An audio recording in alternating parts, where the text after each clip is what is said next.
The emergency room at St. Michael's Hospital was unusually quiet that Tuesday evening. Nurse Sarah Mitchell stood at the medication counter, carefully checking the inventory list on her clipboard. She had worked the night shift for 8 years, and she knew that quiet moments like these never lasted long. Her fingers moved quickly across the bottles, counting and recounting each one to make sure everything was in its proper place, outside.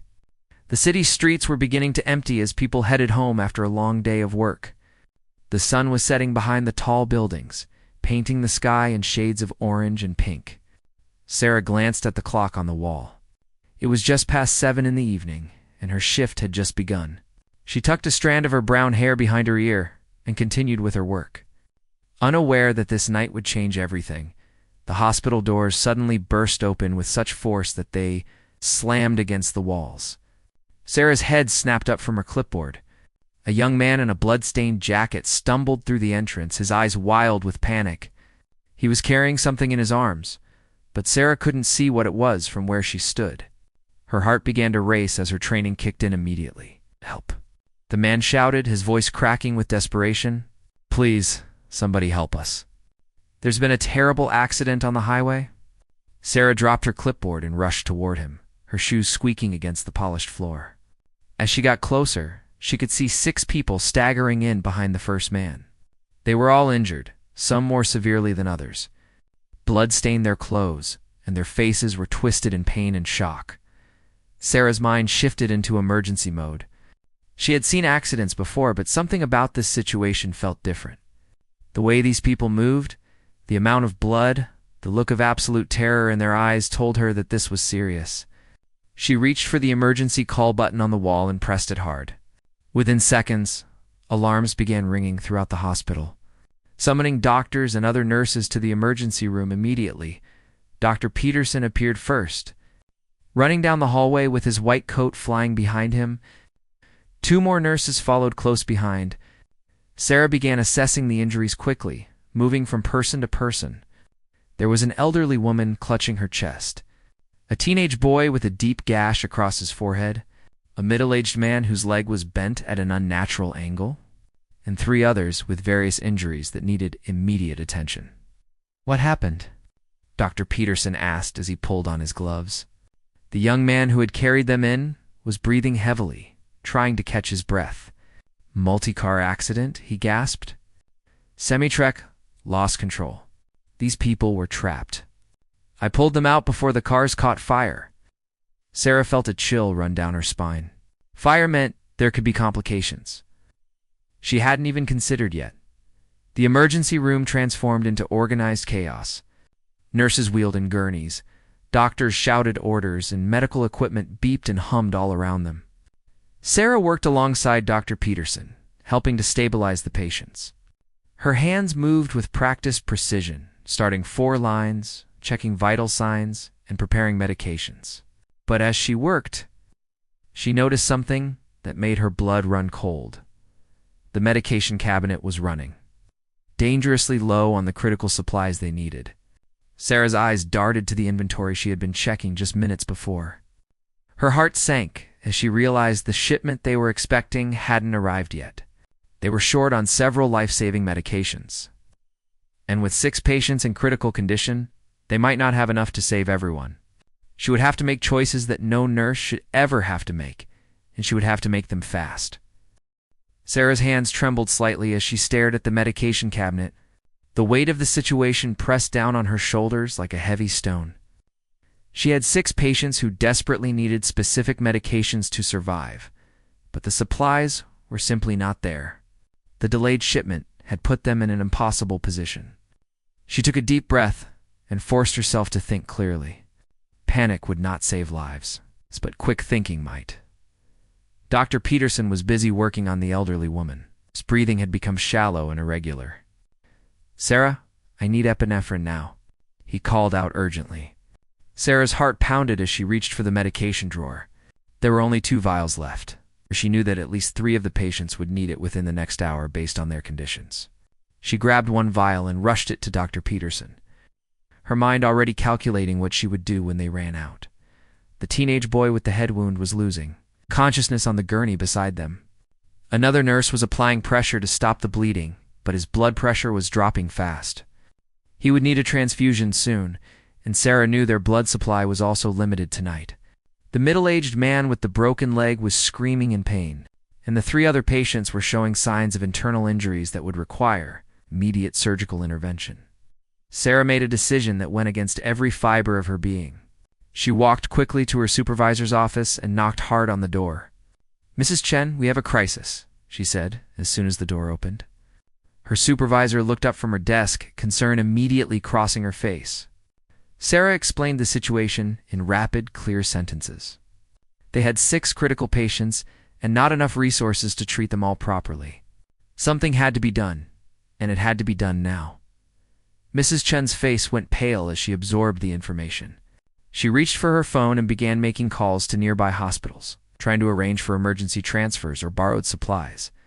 But Sarah knew it would take time that their patients did not have. She returned to the emergency room and made another decision that would haunt her for weeks to come. She would have to prioritize based on who had the best chance of survival with the resources they had available. The young man who had brought the patients in was sitting in the corner, still covered in blood and dust from the accident scene.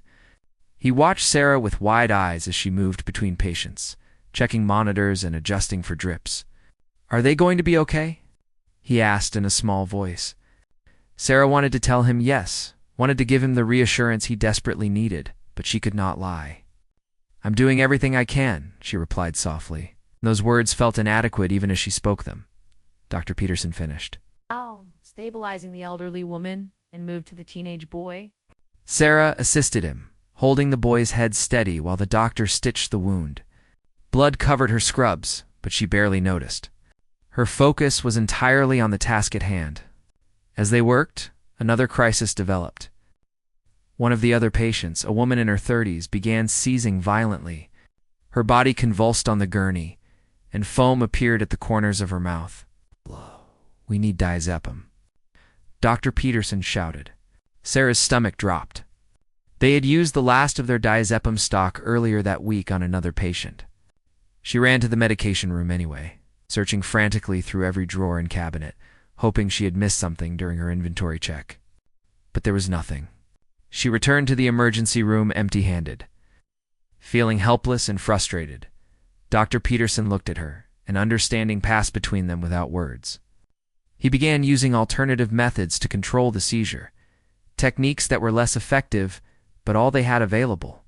Sarah stood beside him, monitoring the patient's vital signs and praying that they could stabilize her before permanent damage occurred. The minutes stretched out like hours as they fought to save this woman's life with limited tools and even more limited options. Sarah had never felt so powerless in her entire nursing career, and the night was far from over. The hours blurred together as Sarah and the medical team fought to keep all 6 patients alive. Sweat dripped down her face, and her muscles ached from the constant movement and tension. Every decision felt like walking on a knife's edge. She had to choose which patient received a limited pain medication, which one got the antibiotic they desperately needed, and which ones would have to wait and hope their bodies were strong enough to hold on until more supplies arrived. At midnight, Mrs. Chen finally burst through the emergency room doors with news. A nearby hospital had agreed to send over emergency supplies, but it would take at least 45 minutes for the ambulance to arrive with the medications. Sarah felt relief wash over her, but 45 minutes might as well have been an eternity for some of these patients. She nodded and returned to her work, determined to keep everyone stable until help arrived. The elderly woman was breathing more easily now, and her color had improved slightly. Sarah allowed herself a moment of hope as she checked the woman's pulse and blood pressure. They were still not in normal range, but they were better than before. The teenage boy was unconscious but stable, his head wound properly dressed, and his vital signs holding steady. 2 small victories in a night full of challenges. But the middle-aged man with the broken leg had developed complications. His blood pressure had dropped dangerously low, and Sarah suspected internal bleeding. Dr. Peterson ordered an emergency ultrasound, and their fears were confirmed. The man needed surgery immediately. The operating rooms were already occupied with other emergencies from earlier in the evening. They would have to stabilize him and wait, hoping that his body could hold out just a little bit longer. Sarah prepared another 4-bag and carefully inserted the line into the man's arm. He was barely conscious, mumbling words she could not understand. His wife had been contacted and was on her way to the hospital, but she would not arrive in time if things took a turn for the worse. Sarah held his hand for just a moment, a small gesture of comfort in the midst of the medical crisis, before moving on to the next patient who needed her attention. The woman who had been seizing earlier was now calm, but remained unconscious. Her brain activity was concerning, and Dr. Peterson feared she might have suffered damage during the prolonged seizure. There was nothing more they could do for her until the equipment for a CT scan became available. Sarah made a note on the woman's chart and moved to check on the remaining 2 patients, both of whom were showing signs of improvement thanks to the careful management of their limited resources. Then the emergency room doors opened again. Sarah's heart nearly stopped. A military officer in full uniform walked in with quick, purposeful steps. His face was set in hard lines, and his eyes scanned the room with an intensity that made everyone pause in their work. Sarah recognized him immediately from the news. Colonel James Morrison, a high-ranking officer from the nearby military base, known for his strict discipline and uncompromising standards. "Where is Nurse Sarah Mitchell?" the colonel demanded in a voice that carried authority and barely controlled anger. The entire emergency room went silent. Even Dr. Peterson stopped what he was doing and looked up. Sarah's hands froze over the medication tray she had been preparing. Her mind raced through the events of the evening, trying to understand why a military colonel would be looking for her specifically. She had never treated military personnel before, at least not knowingly. She stepped forward slowly, her heart pounding so hard she thought everyone in the room must be able to hear it. "I'm Sarah Mitchell," she said, keeping her voice as steady as possible. The colonel turned to face her, and she could see the fury burning in his eyes. His jaw was clenched tight, and his hands were balled into fists at his sides. Whatever had brought him here, it was serious, and Sarah had no idea what she had done wrong. "You," the colonel said, pointing directly at her with a finger that shook slightly with emotion.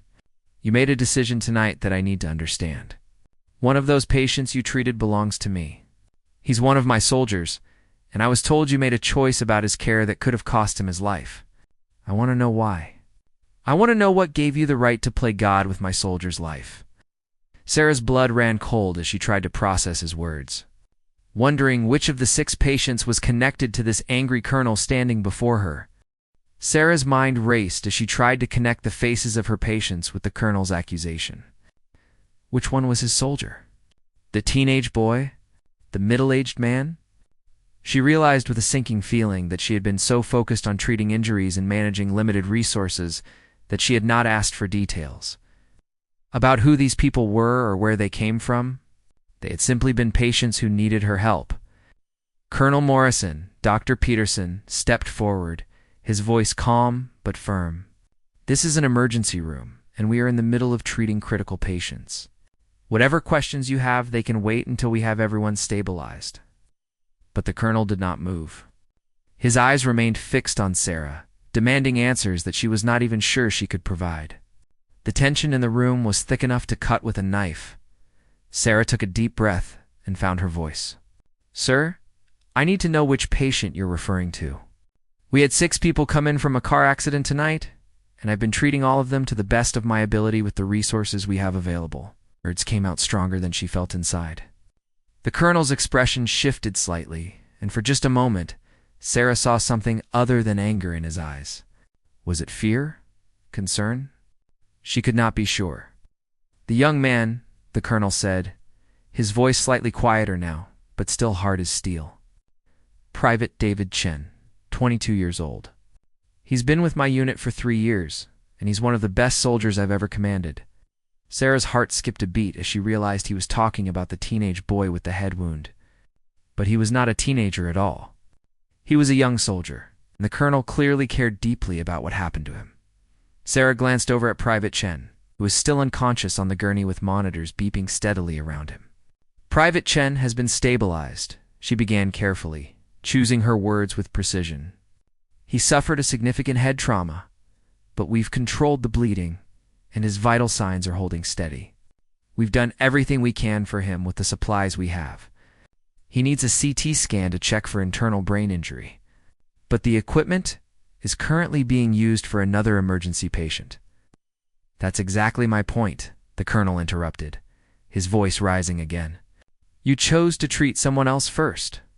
You made a decision to prioritize another patient over my soldier, and I want to know what criteria you used to make that choice. What makes one life more valuable than another in your eyes, Nurse Mitchell? His words hit Sarah like physical blows. She had known this question would come eventually. Every nurse who worked in emergency medicine feared the day they would have to explain their triage decisions to a loved one or family member. The emergency room had gone completely silent except for the steady beeping of monitors and the soft hiss of oxygen machines. All eyes were on Sarah and the colonel, waiting to see what would happen next. Sarah felt the weight of responsibility pressing down on her shoulders, threatening to crush her. But she had made her decisions based on medical training and experience, and she would stand by them even if this powerful man standing before her disagreed. Colonel Morrison, Sarah said, meeting his eyes directly. When those 6 patients came through those doors tonight, I had seconds to assess their conditions and determine who needed immediate intervention to survive. Private Chen had a head wound that was bleeding significantly, but his airway was clear, his breathing was stable, and his heart rate was strong. The elderly woman I treated first had stopped breathing. She was turning blue. If I had not given her the epinephrine immediately, she would have died within minutes. The colonel's jaw worked as he processed her words, but Sarah continued before he could interrupt. The woman who was seizing needed immediate intervention, or she would have suffered permanent brain damage or death. The man with the broken leg had internal bleeding that could have killed him if we had not stabilized him quickly. I made every decision based on medical necessity and the likelihood of survival. Your soldier received treatment in the order that his injuries demanded, not based on his rank, age, or any other factor except his medical condition. For a long moment, the colonel simply stared at her. The anger in his eyes had not disappeared, but something else had joined it. Understanding, perhaps, or at least the beginning of it. Sarah held his gaze, refusing to look away or back down. She had done her job, and she had done it well, despite the impossible circumstances. If the colonel could not accept that, then there was nothing more she could say to convince him. The colonel's hands slowly unclenched from their fists. He took a deep breath and let it out slowly. In the medication shortage? He asked, his voice considerably calmer now. I was told that you had to make choices about who received certain medications because you did not have enough for everyone. Is that true? Sarah nodded slowly, knowing that this was the heart of his fury and the question she had been dreading most of all. Sarah felt every eye in the emergency room focused on her as she prepared to answer the colonel's question. This was the moment of truth. The moment where she would have to explain decisions that had torn at her conscience for the past several hours.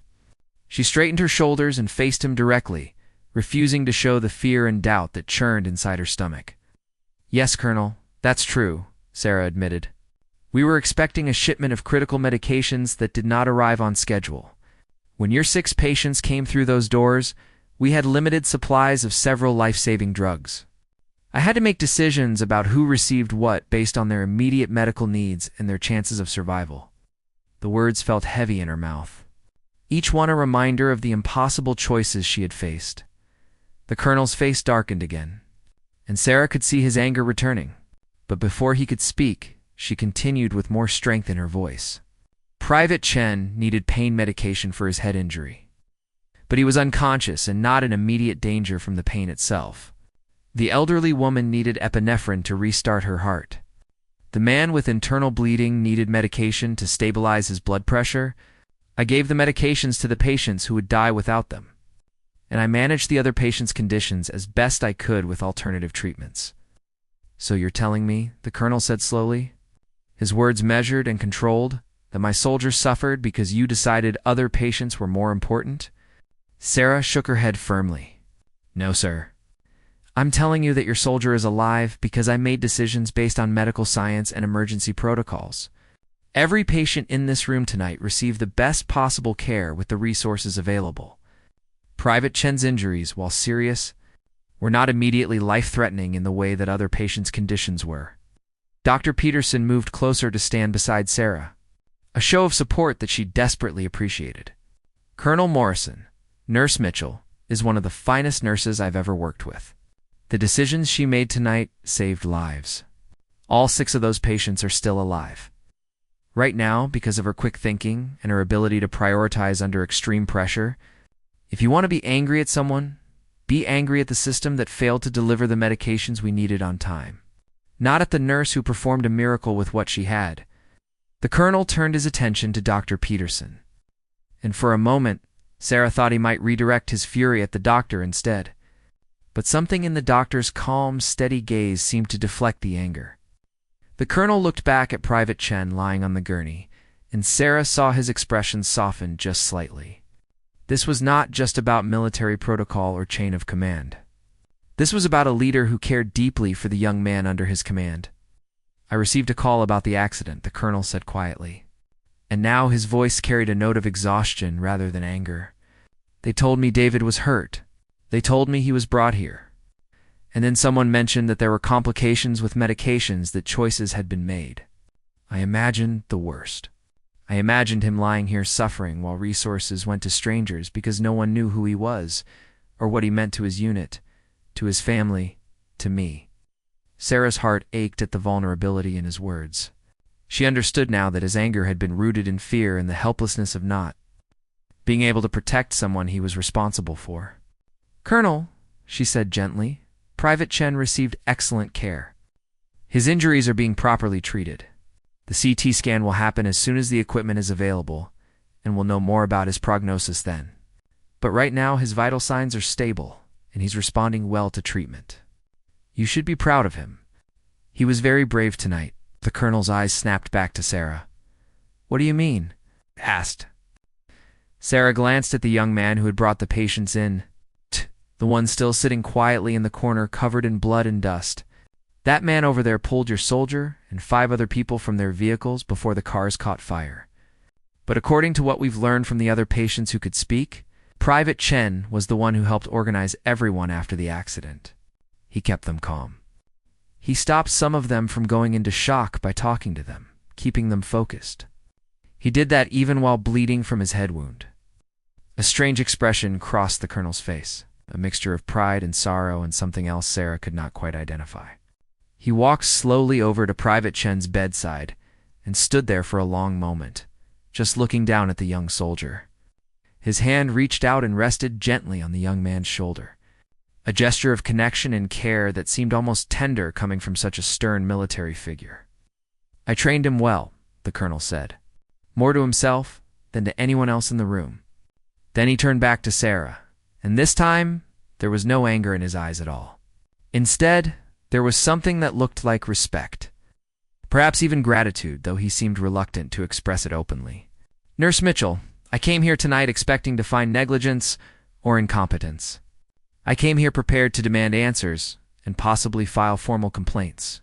But I see now that I was wrong about what happened here." Sarah waited, not sure what to say or how to respond. The colonel continued, his voice firmer now, back to his commanding tone, but without the fury that had colored it before. "You made impossible choices tonight under extreme pressure, and you saved lives, including the life of my soldier. That takes courage and skill. However, I still have questions about the system that put you in this position in the first place. Who is responsible for ensuring this hospital has adequate supplies? Who failed to deliver those medications on time? Those are the people who need to answer for what happened here tonight." The emergency room doors opened again, and this time it was the ambulance crew bringing in the emergency medication supplies from the neighboring hospital. Sarah felt a wave of relief so strong that her knees almost buckled. Mrs. Chen rushed forward to help coordinate the delivery. And suddenly the medical team had the resources they needed to complete the treatment for all 6 patients properly. "Colonel," Morrison watched as Sarah immediately returned to work, her exhaustion forgotten in the urgency of administering the newly arrived medications. She moved from patient to patient with renewed energy, checking doses, preparing injections, and updating charts. The colonel stood to the side, observing everything with those sharp military eyes that seemed to miss nothing. He saw the dedication, the precision, the genuine care that Sarah showed for each person under her watch. Within the next hour, all 6 patients were fully stabilized and moved to appropriate areas of the hospital for continued care. Private Chen was taken for his CT scan, which revealed a mild concussion, but no serious brain damage. The elderly woman was breathing on her own and showing signs of consciousness. The man with internal bleeding was prepped for surgery, and his wife arrived just in time to see him before he was taken to the operating room. The other 3 patients were all improving and expected to make full recoveries. Sarah was writing final notes on Private Chen's chart when Colonel Morrison approached her one last time. The anger that had defined him earlier was completely gone, replaced by something that looked almost like humility. "Nurse Mitchell," he began, and his voice was different now, warmer and more human than before. "I owe you an apology. I came here tonight like a bull in a china shop, demanding answers and throwing accusations around without understanding the full situation. That was wrong of me." Sarah looked up from her chart, surprised by the colonel's words. Military officers, especially ones as high-ranking as Colonel Morrison, rarely apologize to anyone, much less to civilian hospital staff. "You were worried about one of your soldiers," she said quietly. "That's understandable. Any leader would feel the same way." The colonel shook his head. "Understanding is not the same as condoning. I should have trusted the medical professionals to do their jobs. Instead, I let my fear and frustration drive my actions." He reached into his jacket pocket and pulled out a small card. "This is my direct contact information," he said, handing it to Sarah. "If you or this hospital ever need anything that the military base can provide, anything at all, you call me directly. Medical supplies, equipment, personnel support, whatever you need. Consider it a standing offer. What you did tonight, saving those 6 lives with limited resources and under extreme pressure, that's the kind of heroism we recognize in the military. You deserve better support than what you received." Sarah took the card, touched by the gesture. "Thank you, Colonel. That means a lot." The colonel nodded and turned to leave, but then he paused and looked back at her one more time. "You know what really impressed me tonight?" he asked. "It wasn't just your medical skills, though. Those are clearly exceptional. It was the fact that you treated every patient equally. You didn't know Private Chen was a soldier? You didn't know that elderly woman was a retired teacher who volunteers at children's hospitals. You didn't know that man with the broken leg was a single father of 3 kids. You just saw people who needed help, and you helped them based on their medical needs. That's integrity. That's what real service looks like." With those words, Colonel Morrison walked out of the emergency room, leaving Sarah standing there with his card in her hand and tears threatening to spill from her tired eyes. Dr. Peterson came over and put a hand on her shoulder. "You did good tonight, Sarah. Really good. I don't know many nurses who could have handled that situation as well as you did." Sarah nodded. Unable to speak around the lump in her throat, the rest of the night shift passed in a blur of routine tasks and quieter moments. Sarah checked on each of the 6 patients multiple times, making sure they were comfortable and their conditions remained stable. The young man who had pulled them from the wreckage finally agreed to be examined for injuries he had sustained during the rescue. Turned out he had 2 cracked ribs and multiple bruises, but he refused to stay for observation. He just wanted to go home to his own family and try to process everything that had happened. As dawn broke over the city and Sarah's shift finally came to an end, she stood at the emergency room entrance and watched the sunrise. Her body ached with exhaustion, her scrubs were still stained with blood, and her mind was replaying every decision she had made during those critical hours.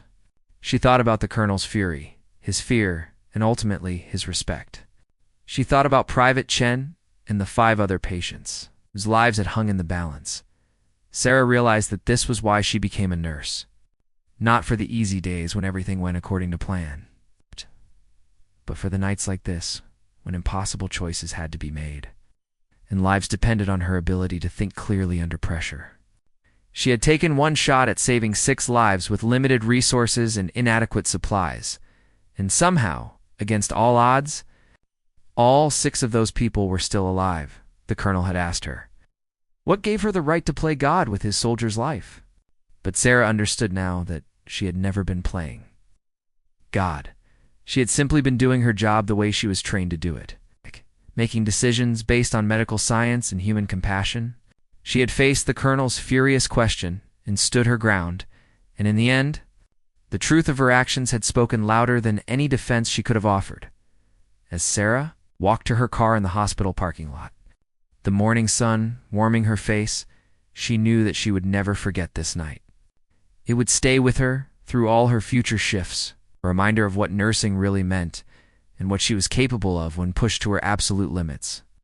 6 lives saved, 1 shot taken, and 1 furious colonel's question answered with nothing but the truth and the evidence of lives, preserved against impossible odds. It was enough. It had to be enough. And somehow, it was everything.